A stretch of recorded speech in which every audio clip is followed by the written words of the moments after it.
Hi, hello everyone. My name is Crum. Today we're going to be looking at managing supply chain complexity in a tea manufacturing company. This presentation examines and addresses supply chain challenges that Tahindo, a tea manufacturing company, is having.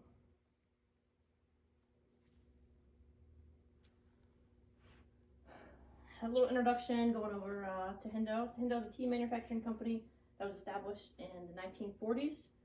They have two main products. A jasmine tea called Gote and a fruity tea called Fate. The two main differences with the supply chain: Gote has a very stable demand. Meanwhile, Fate, the fruity tea, targets younger demographics and has multiple variants. Therefore, it's very complex. Using key principles from supply chain management, we will discuss and identify recommended solutions for enhanced efficiency operations. These recommendations will be based upon principles of supply chain management and studies on supply chain dynamics, which will be referenced at the end of this presentation.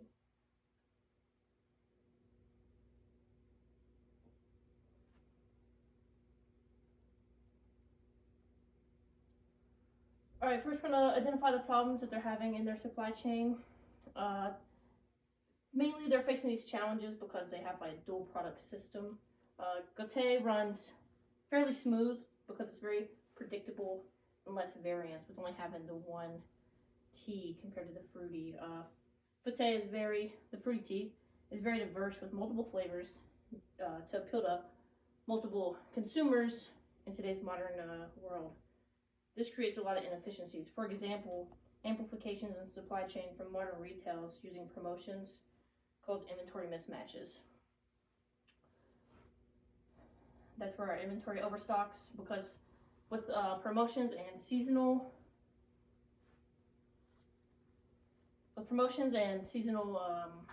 inefficiencies due to not knowing the demand that they're going to have at the time can cause inventory shortages or stockouts.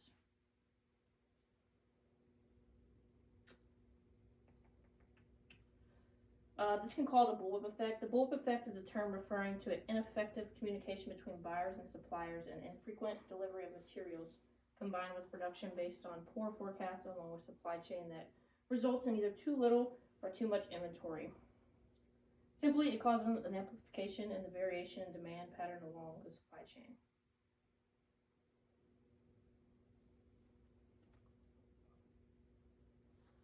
All right, here we have our supply chain chart. Is kind of the flow of the products through the company.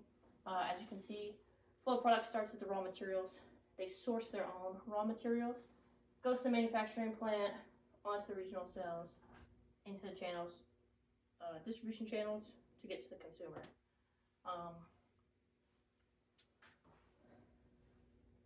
The vertical integration model increases operational dependencies due to assuming full control over all the stages of the production supply chain, including the sourcing and production and distribution. If any stage of the supply chain is disrupted, it can cascade across the entire supply chain, which will affect the overall performance.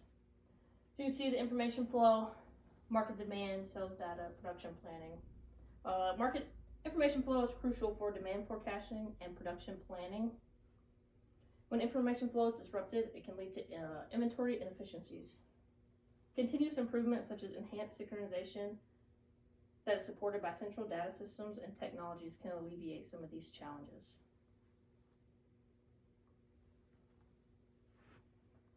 All right, some key challenges that each of the variants of tea are facing. Gote, since it is only one variable, they don't have too many challenges. Their biggest is returnable glass bottles increases supply chain complexity. Because they have these returnable glass bottles, it faces new challenges in the logistics of retrieving the bottles, processing the bottles, and getting them ready to use again. On the other hand, Fate has multiple flavors, multiple variants, and it causes a strain and complexity within the supply chain. Fluctuating demand from promotions and seasonal demands complicate demand forecasting, which can lead to stock level imbalances. This higher validity in demand forecasting and poor communication between various echelons of supply chains are a significant cause to the bullwhip effect that we talked about earlier. This really highlights the necessity for use of advanced forecasting tools such as artificial intelligence to focus on the core variants.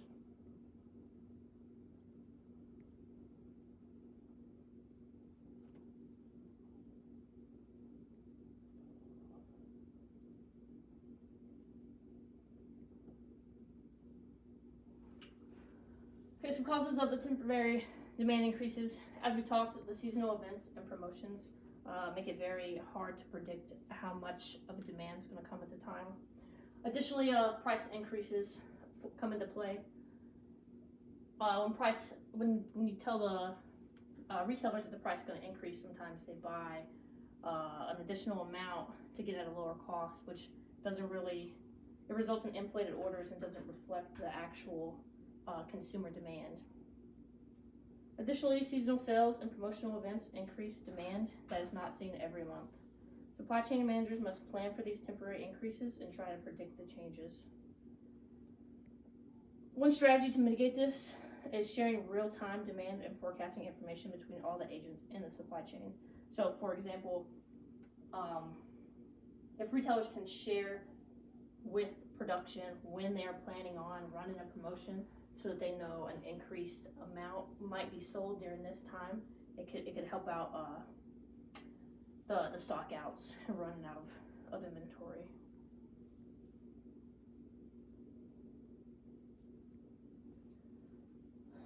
My recommendations for the second meeting, I think you would rationalizing product lines. So they need to prioritize addressing supply chain inefficiencies that they're being faced with.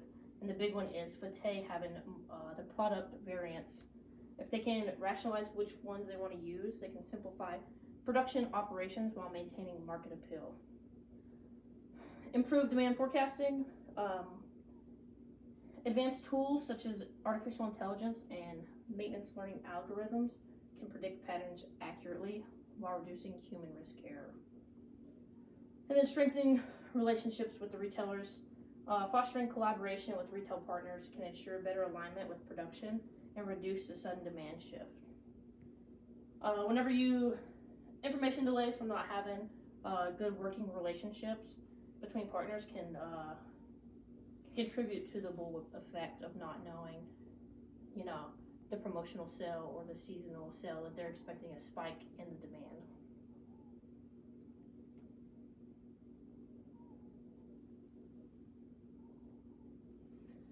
Information distortion, mainly caused simply by ineffective communication and the bullwhip effect.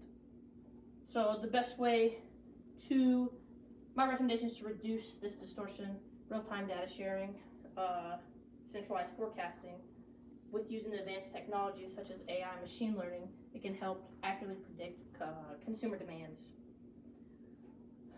Transparency, collaboration, transparent communication.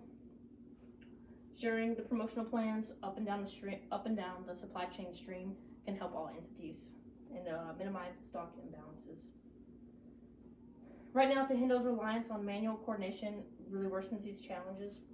The emphasis should be put on digitalizing and using advanced technologies for these coordinations. Vertical integration versus outsourcing. Advantages and disadvantages. Vertical integration allows Tahindo to have control over the critical supply chain stages, full control over everything from sourcing, production, and distribution. However, this causes higher costs due to owning every single part of the stage. Additionally, it limits the flexibility in responding to market changes. Instead of reaching out to other supply chains whenever you do have a spike, they have to source it themselves, and sometimes they don't have the ability to do that. On the other hand, outsourcing way more cost effective because you can put out bids to contractors to do the lowest pricing. However, this comes with the risk of quality control and dependent on third party. Tahindo should use a hybrid approach, allowing it to combine the two advantages of this. They can maintain oversight of everything while still outsourcing to third parties to keep the prices lower. This will increase efficiency and cost management.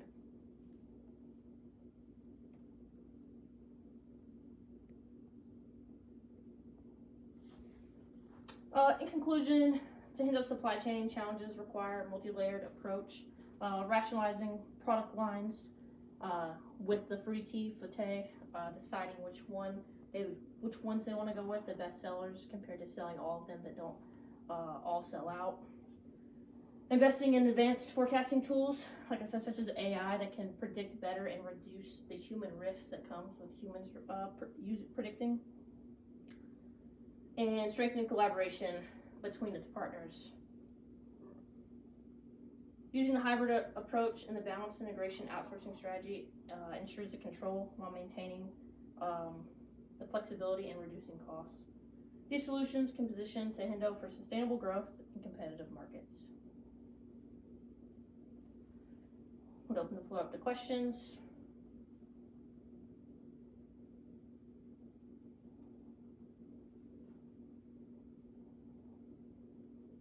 And lastly, my references where everything came from. I appreciate your time. Thank you.